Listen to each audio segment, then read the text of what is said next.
Good evening. I'm Eugene Chan, and on behalf of our team at Straight Talk and viewers, we want to express our deepest condolences to the victims, their families, and the appreciation to the emergency crews of the devastating Wang Fuk Court fire, a disaster that has claimed over 120 lives with many more missing. In times of crisis, the role of government comes into sharpest focus. While a future episode will examine the response in more detail, this evening we discuss the upcoming Legislative Council election and its importance, particularly in light of the recent events. Joining us is Ms. Maria Tam, a prominent figure in Hong Kong's legal and political spheres. Now retired, she has previously served at every level of our representative councils, as well as on numerous government committees, both under the colonial rule and after our return to the motherland. Maria, thank you for being with us. And thank you, Eugene, for asking. Yep, for this very difficult time. Before our discussion on the Legislative Council election, first, what are your thoughts and feelings about the catastrophic fire at Wang Fuk Court and the heavy loss Hong Kong or our city is suffering? These are sad days and sad times for Hong Kong, and like everyone else, my sympathy goes to the victims' family, those who are wounded, and those who are affected by this trauma. And in terms of what I see is happening for rescue and relief, I think the government is doing a quick job and very efficient. And the financial aid is already on the way. Resettlement is being arranged. And you can see that all the different government departments and civil servants or disciplinary forces members all coming out to orderly look for whatever could be rescued and also how to grant relief to those who are affected. And the community absolutely pours out with sympathy, support, and even love for their neighbors. And I think it's very touching, very moving. It's like the Lion Rock spirit coming back again, and hand in hand, we're going to walk through the rugged path. And I think we will recover, but it's very, very important, and it's on many people's mind now, is that there's a long process of resettlement, healing, granting of relief and aid, and also there must be an inquiry as to the reason and the root of the problem, and what measures could be taken thereafter, either to sort of eradicate a malpractice in construction industry or building industry or whatever, and also the ICAC is already taking action.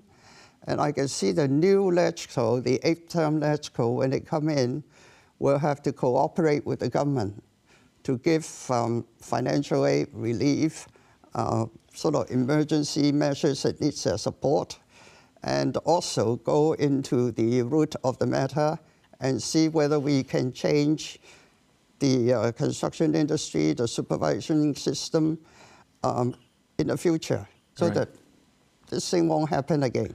Right, Maria, thank you for a very sort of, I can feel it, a sort of heartfelt sort of feelings of Hong Kong, and especially all those decades of service you have done for the people of Hong Kong. I mean, at this time, naturally, many Hong Kong persons, I'm sure if you read in the social media, that are reflecting on the public governance and especially on the role of our institutions. Without going into very specifics, which we will discuss in a later episode, from your view, how important is public confidence in our institution, in particular the government, during these times of crisis? Public confidence in government is very important. That is why one of the things I see, which is very helpful, is very quickly government comes out and say, look, your donations, we're going to arrange for special bank accounts and the process for receiving and dishing out. And the police and the fire services and the medical services are all there. And in terms of mobilizing civil servants to help, every family is given 2 civil servants to follow up with their hardship and the Immigration Office and the medical services, plus in the private sector, all the doctors and lawyers, accountants, business sector, all lining up to help. So I think it's an impressive gathering of, not only unity of purpose, but also resources that we can help to relieve the situation. So I really think it is important for this phase to go over before we can look into other areas. Right. Maria, this catastrophic fire has caught headlines internationally. And Hong Kong definitely, not for the best reason, but a lot of sympathy has been sort of shown to Hong Kong and also especially our firemen and also the medical personnel, which is something that we are very proud of. Yes.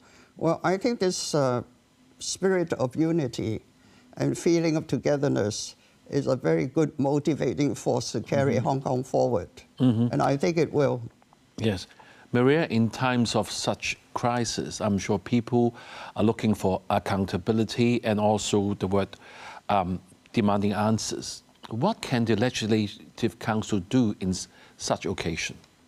Well, the Legislative Council, I think the first thing is to wait till the government inquiry, the official inquiry is done. Of course, in the meantime, it's part of the Legislative Council's role to, on the one hand, check and balance the executive, and on the other, work with the government. So in terms of financial resources or support, Legislative Council should really give a green light. And in terms of other reliefs that may be coming its way, such as for example, the use of the mobile cabins. Right. For example, there should be special arrangements in the Wang Fuk area. All those things, it may happen that some people are affected and not very happy about it, but I think the Legislative Council members can come out as a bridge and explain and try to resolve this issue. I think the general community will be supportive of the government. Right. So, Maria, we know that in the past, before this tragic accident, we have seen a lot of effort has been put into this eighth Legislative Council election. You see a lot of people coming out and ask us to vote for Hong Kong's future. And to just making sure the viewers know how important the Legislative Council is. We know that the core function is to lawmaking, funding approval, as you just said, and monitoring government performance. Am I right? Well, I think the Legislative Council, other than the constitutional responsibility that I mentioned, is actually a very good bridge between the community and the government. And not only that, if you look at the combination of the Legislative Council Election Committee, we call it the Electoral College, where you can elect 40 Legco members. The combination of the background of the members of the Electoral College comprise of business, professional, political, MPC deputies, CPPCC members, and organizations, national organizations, non-political, who is having activities in Hong Kong, and also the district board members. So if you look at the combination, the result should be that those who are elected by them, those who got the most votes, would be able to either in touch with all sectors of the Hong Kong community, or they have support from those community. But the main important thing is that because they don't belong to any political party, and the fact that they are not just representing one functional constituency, they would oversee public interest from an angle of overall view. So they would not only look at Hong Kong locally, they can look at our relationship with China, they can look at our relationship with the rest of the world. Then you have the functional constituency members who are experts in their own field. And you know our government, our AOs are, we generally call generalists. Right. But most of them are very, very good even on specific issues. Indeed. So you have the generalists mainly helping out with the administration and a specialist helping out with Legco. But one thing they must remember is they are not there just to fight for their own constitution. Their own rights, yes. But they have to be careful that they're there not only to fight for the interests of their voters. Right. They have a responsibility to use their expertise to help perfect government policies or law, and also to get support from their own community for government policies. Okay. And then the third type are the members from the direct election from sector. the geographical section, and yes. they really got their eyes and ears on the grassroots, on the ground, and they know the hardship or aspirations of the grassroots. And their responsibility is to vamp it in Legco, bring it out to the attention of the government, and make sure that all those who are less off in a Hong Kong community get care and attention.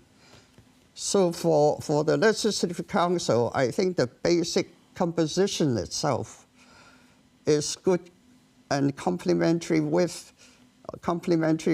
to the government's efforts. Okay, Maria, time for a short break now, and we will be back with more Straight Talk.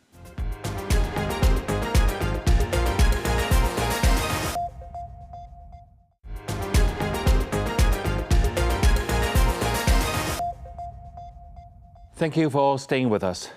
Legendary political leader and legal expert Ms. Maria Tam is with us, and we have been reflecting on the devastating Taipo fire and also discussing the upcoming Legislative Council on how recent events are shaping the political landscape. So Maria, thank you for sharing with us your thoughts on the different sectors of the Legislative Council, how it's going to help Hong Kong. You know, in 2021, when we have this ensuring sort of reforming our political system, ensuring patriots administrating Hong Kong, some people is often going to ask, there's no obvious fractions between the political parties. So how can the Legislative Council, while supporting the government in terms of policy, but making sure that they are accountable, how can we be sure they're doing the other part of the work?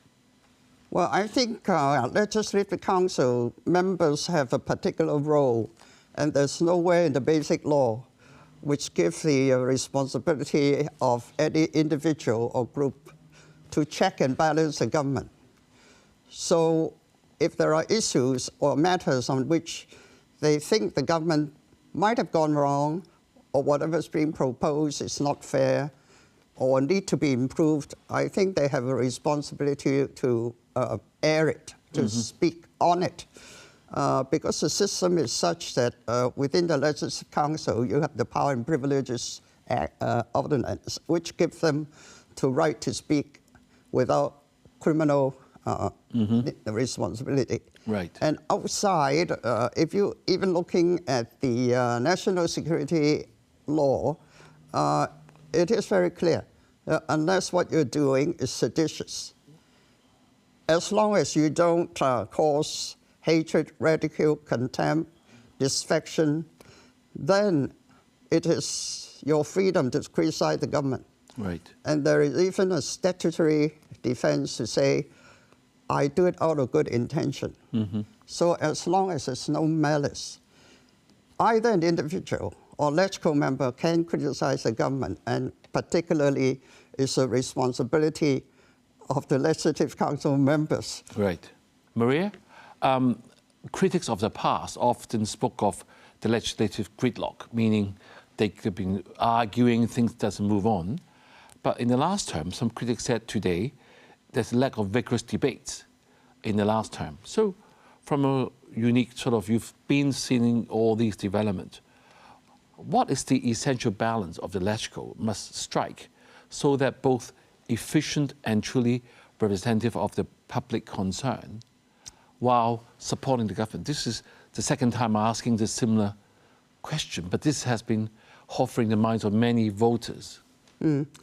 First of all, the seventh term Legco, by comparison, did not have a high profile that the previous Legco had. I wouldn't say enjoyed, had, because the adversarial approach is gone. And basically, we have a common objective. It's patriots administering Hong Kong for the benefit of the Hong Kong people and for the opening up and the interests of our nation.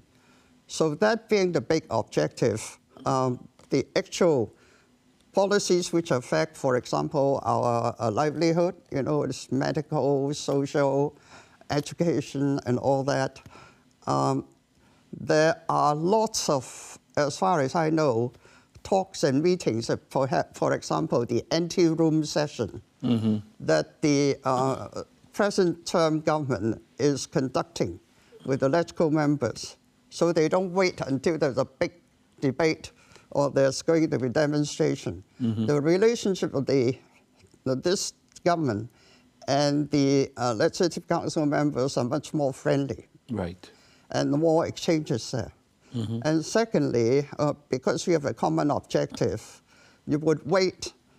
If this thing is being pursued in a certain manner, would I get my results? Or would I cause any side effects that's sort of adverse to either a community order, social order, or the feeling between government and the people? You can still try and achieve that. And as far as I know, many Legco members told me they've spoken to a certain secretary and things get adjusted and being resolved to some extent there. Not 100% to the wish of a Legco member. So really, but things have changed a bit in terms of how they work. So it's a total different style of government and communication between Legco and the executive now. And I trust it will carry on. Right.